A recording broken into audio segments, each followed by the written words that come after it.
Dangerous jobs are just jobs. You ride in, you do the work. Make sure you survive. You ride out. She had done that 100 times. 100 towns, 100 dusty roads, always moving west, never looking back. People called her the nameless outlaw woman, even though she was a woman. That was the joke the West never tired of. She did not mind. Names were for people who stayed in one place. She stayed nowhere. She was good at leaving. Every town behind her stayed behind her. Every person she helped was someone she left. That was the deal she had made with herself. It had worked just fine, until Tuesday. She had no reason to stop in Dry Creek. Her horse, Rio, had water. The road west was open. She was only looking for breakfast. Until she turned onto the main street and heard something that made her stop cold. 2 big men had cornered a woman outside the general store. She listened for 10 seconds. The woman held a shopping list. Her knuckles were white on the paper. Her face was still. Not calm, but the kind of stillness that comes from being scared so many times that the fear stops feeling new. She knew that face. She had seen it in a dozen towns. It was the face of someone who had stopped waiting for help. She did not plan it. She simply walked over, stood beside the woman, and looked at the 2 men with an expression that had ended more fights than any words she had ever spoken. They looked at her, at the scar on her jaw, at the long coat, at the twin holsters. They left. The woman studied her carefully. 3 seconds. 4. You are the one they call the Nameless Gunman. I have been called that. My name is Margaret Holloway. I own the Holloway Ranch 10 miles south. I need help, the kind the law will not give. She looked at the tired, direct eyes, not asking for pity, just help. Buy me breakfast, she said, and tell me everything. She did not know yet that she would not be riding west for a very long time. Margaret told her everything quickly and clearly, like someone who had been rehearsing this for weeks and was not going to waste the chance. Her husband, Daniel, had died 2 years ago. Fever. Fast. Together they had built the Holloway Ranch. 12 years of hard work, a good herd, 5 ranch hands. When Daniel died, everyone expected her to sell. She did not, and that made someone very unhappy. Here is something true about 1882 that most people do not talk about. A woman could own land, but the cattle markets, the money, the supply networks, all built by men for men. A woman running her own ranch was tolerated at best and pushed out at worst. Margaret had been pushed. Credit dried up, supplies arrived late. The cattle market paid her less than men got for the same herds. Slow, quiet pressure. The kind meant to wear a person down, not break her all at once. Then the Regan Gang arrived. 10 men. Organized. This was not wild violence. It was planned violence, which is a far more dangerous thing. 2 ranches had already sold to the same mystery buyer, a land company from back east. Nobody in Dry Creek knew who really owned it. The Holloway Ranch is the last one left on the South Range, Margaret said. I am the missing piece in something someone is trying to finish. 6 weeks ago, Reagan's men gave her 60 days to sell, or they would come back with the whole gang. 2 weeks were left. She asked about the law. Margaret's face did not change, but something behind her eyes did. The sheriff has been very busy lately.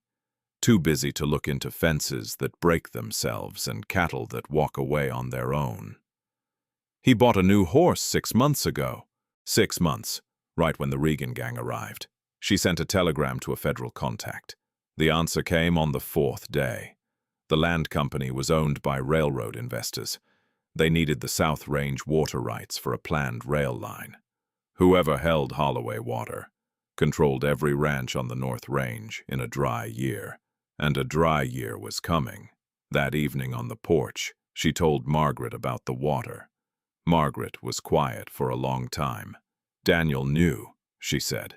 He said whoever controlled the Holloway water controlled the whole range. He said it like it was a responsibility. It is both, she said quietly. He would have hated what they are doing with it. In the evenings that followed, they sat on the porch and talked. About Daniel, about the ranch, about what came next. Margaret spoke about the future, the way people talk about things they intend to have, not hoping, planning. And she found herself listening more carefully than a woman in her line of work probably should. That should have told her something. She wasn't paying attention. They came before dawn, 3 days early. Rio's ears moved in the corral before any other warning came. She was already in position when the first shape appeared on the north ridge. 10 men, 7 from the north, 3 from the west. The classic squeeze. She stood in the yard, both colts loose. Rio moved to the fence beside her without being told. The habit of a horse that had done this enough times to have opinions about angles. The North riders came fast.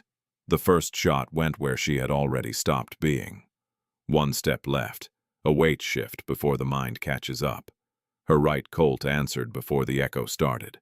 Rio threw her weight against the fence rail, sending it swinging into the nearest rider just as he fired. The shot hit dirt. The left colt found its mark.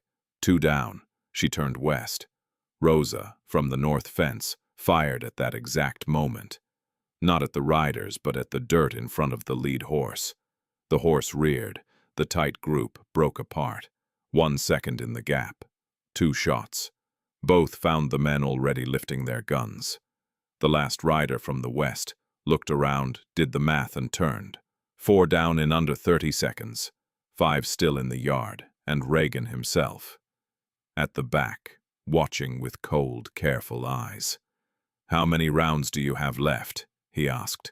Calm, like a business question. "Enough. For 5. Find out." A long moment. Regan looked at the men on the ground, at the one who had ridden away, at her, at the twin colts, at the face that had not changed since before the first shot. "This job," Regan said slowly, "has stopped being worth the contract." He turned his horse. The 5 followed. She listened until the hoofbeats faded into the dark. Then she reloaded both colts. Rio crossed the yard and stopped beside her, shoulder warm against her arm. Margaret came out of the house. "Is it over?" "Regan is done. Whoever hired him will decide if they want to try again." The federal investigator arrived 4 days later. The land company's plan was stopped. The water rights frozen. The Holloway Ranch, untouched. She stayed 2 more days. Not because the job needed it. The job was done. She stayed because the road west could wait 2 more days. And she had stopped pretending that the road west was the only thing pulling at her. On the last evening, they walked the full edge of the property together. The same ground she had walked on the first day looking for danger. But different now. The way the same place feels different when you are not looking at it like a problem to solve. At the north fence, in the last of the light, Margaret stopped and looked at the land that was hers. "Stay," Margaret said simply. Not pushing. The offer of someone who meant it and knew the answer might be no. The light was almost gone. She was quiet long enough that the silence became its own answer. "I do not stay," she said finally. "There are places that need what I do, and I am the only one who does it the way it needs to be done." "I know," Margaret said gently, the quiet kindness of someone making this easier than it deserved to be. "I will come back," she said. "Do not say that if you do not mean it." "I mean it." Margaret nodded once, the same nod she had given on that first morning in Dry Creek when she decided this stranger was the right person for the job. She left before dawn. When she led Rio out into the yard, she looked up at the upstairs window. A lamp was burning. Margaret was awake. She had known she would leave before dawn. She had lit the lamp anyway. She looked at that window for a long moment. Then she mounted Rio and rode west. She had left a lot of places. She had always done it the same way, forward, without looking back. This time was different. She looked back once, from the top of the first rise where the Holloway Ranch was still just visible in the dark before sunrise. One lit window on the upper floor. She looked back, then she rode on. Because there were places that needed what she did, and because she had told Margaret she would return.